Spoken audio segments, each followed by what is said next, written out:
Style తో సరికొత్త designs తో ఎస్కేటీ గోల్డెన్ డైమండ్స్ ఈ జూలై 5న నల్లకంటలో గొప్ప ప్రారంభం. నేను లాస్ట్ 2.5 years నుంచి ట్రై చేస్తున్నాను నాదా మీ ఇంటర్వ్యూ కోసం. నేను ఫాదర్తో మాట్లాడాను, బ్రదర్తో మాట్లాడాను.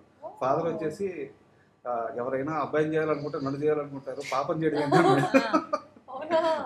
అంటే నేను అది పెట్టాను, అంటే ఇంకా నేను ఏం చెయ్యకుండా ఏం సినిమా ఏం లేకుండా ఏం పీకకుండా అప్పుడే ఎందుకు ఇంటర్వ్యూస్ ఇచ్చేయడం అని చెప్పి. But now since I'm doing my debut కొంచెం ఇప్పుడే but that's so sweet, very glad to know. So ఎలాగో మనం ఇలా అంటే ఈ సినిమా ద్వారా కూర్చోవాలని రాసిపెట్టుంది. సో సినిమా పేరు వెంకటరామయ్య గారి తాలూకా కాబట్టి నేను సినిమా గురించి కాకుండా ఆ టైటిల్ జస్టిఫికేషన్ లైఫ్లో ఎలా ఉందో ఒకసారి తెలుసుకున్నాను. రియల్ లైఫ్లో మీరు ఎవరి తాలూకా అంటే ఖచ్చితంగా ప్రభాకర్ గారి తాలూకానే చెప్తారు.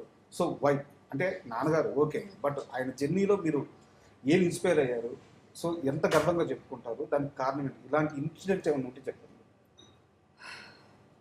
మా నాన్న గురించి నేను ఎంత చెప్దాం అనుకున్నా తక్కువే అండి. బికాజ్ ఆయన పడ్డంత కష్టం, ఆయన చేసినన్ని ప్రాజెక్ట్స్ కానీ, లేదా ఆయన చేసినంత వర్క్, లేదా performance, direction, anchoring, writing, what not, everything.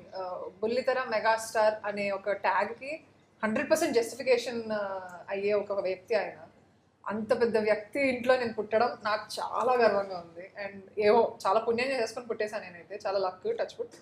But definitely Prabhakar తాలూకా అని చెప్పుకోవడంలో నాకు of course I'm very proud. And నేను నా స్క్రీన్ నేమ్ కూడా, అది స్క్రీన్ నేమ్ కాదు, ఇప్పుడు నా పేరే నేను దివిజ ప్రభాకర్ అనే చెప్తా ఎక్కడున్నా. నా సర్నేమ్ ఎప్పుడు బయట పెట్టలేదు. Because I'm that proud. నేను ఏదన్నా కొంచెం కొంచెం సక్సెస్ వచ్చినా definitely all of it is dedicated to my father. So అది నేను డైరెక్ట్గా చెప్పినా చెప్పకపోయినా నా పేరులో డెడికేట్ అయిపోతుందని నా feeling. So I'm really happy and honoured to be his daughter. And ఆయన వల్ల, ఆయన వర్క్ స్టైల్ వల్ల, లేదా ఆయన హిస్ వర్క్ ఎథిక్ ఆర్ ఏమైనా ఆయన చేసేదంతా చాలా ఫోకస్డ్గా ఉంటారండి. And he's very dedicated, he's very hard working, too hard working. In fact మనమైనా కొంచెం అలసిపోతే కొంచెమైనా ఆగుతామైనా ఆగరండి, చేస్తూనే ఉంటారు. So that is something I learn. ఏమన్నా నువ్వు ఆల్మోస్ట్ నీకు అసలు మొత్తం అయిపోయి నువ్వు మొత్తం డౌన్ అయిపోతున్నా కానీ నీ వర్కే నీ ఫస్ట్ ప్రయారిటీ, నీ క్రాఫ్ట్ మీద నమ్మకం పెట్టుకొని ముందుకు వెళ్తా ఉండాలి. So that something I learn. యాక్చువల్గా ఒక చిన్న ఇన్సిడెంట్ చెప్తాను.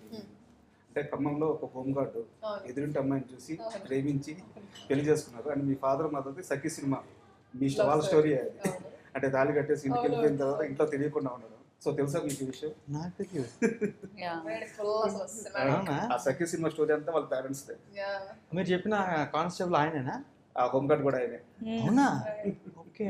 అయితే పెళ్ళైన తర్వాత ఒకరోజు వారు మంజులా గారి దగ్గరికి వెళ్ళి, అంటే ప్రొడ్యూసర్ డైరెక్టర్ మంజులా గారి దగ్గరికి వెళ్ళి ఇది వరకు అంతా ఒక లెక్క, అప్పుడు ఒక సీరియల్ చేస్తున్నారు, ఇది వరకు అంతా ఒక లెక్క, పెళ్ళి అయిపోయింది, అటు పెద్దలు ఇటు పెద్దలు లేరు, ఇప్పుడు అమ్మాయిని పోషించాల్సిన బాధ్యత నాది, పిల్లలు బాధ్యతలు, నాకేం చేయాలో అర్థం కావట్లేదు, ఒక కొడుకులాగా నన్ను భావించి నన్ను దగ్గరికి తీసుకోండి, నాకు అవకాశాలు ఇవ్వండి అని అడిగిన ఆ క్షణము ఆయన ఒక ఇంటర్వ్యూలో చెప్పాడు.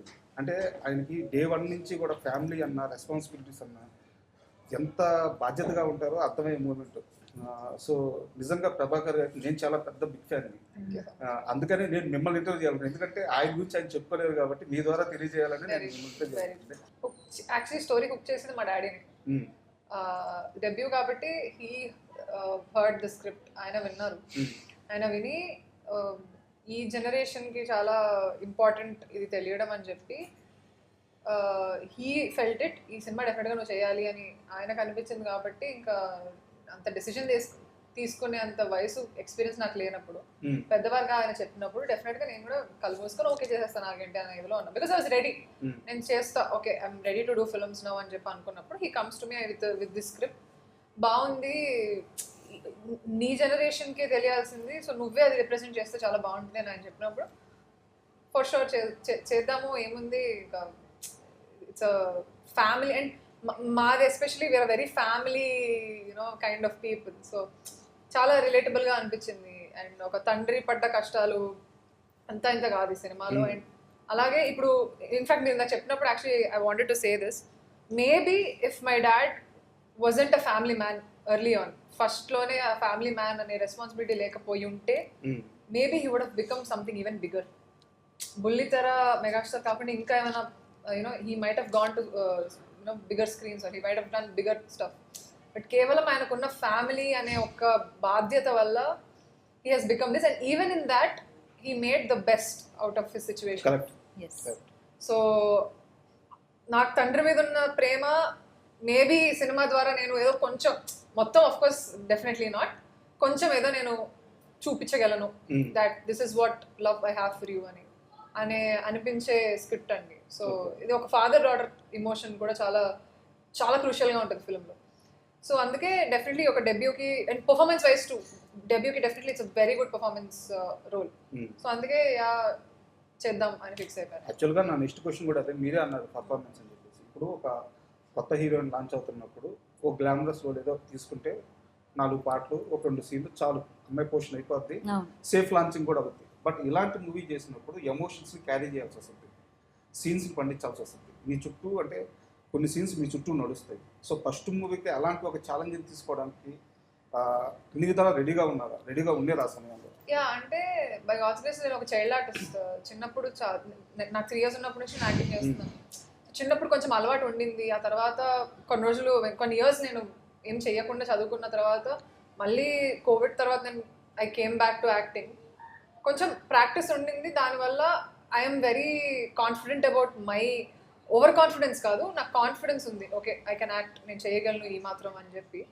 బట్ ఈ ఫిల్మ్లో చాలా కోర్ ఎమోషన్స్ చాలా ఉంటాయండి. అది నాకు కూడా కొన్నిసార్లు ఓకే నేను చేయగలను ఇంతగానో నాకు డెఫినెట్లీ అనిపించింది. But director saw it in me. తర్వాత వన్ థింగ్ దట్ యాక్చువల్లీ నాకు వచ్చిన వ్యాలిడేషన్ ఏంటంటే, మాకున్న ఒక ఏడుపు సీన్లో నేను ఏడుస్తుంటే నన్ను చూసి యాక్చువల్గా అక్కడ జనాలందరూ ఏడ్చారు, ప్రాపర్గా ఏడ్చేశారు. ఎందుకంటే జూనియర్ ఆర్టిస్ట్ అందరూ మాకు ఊరి జనాలే వచ్చారనమాట.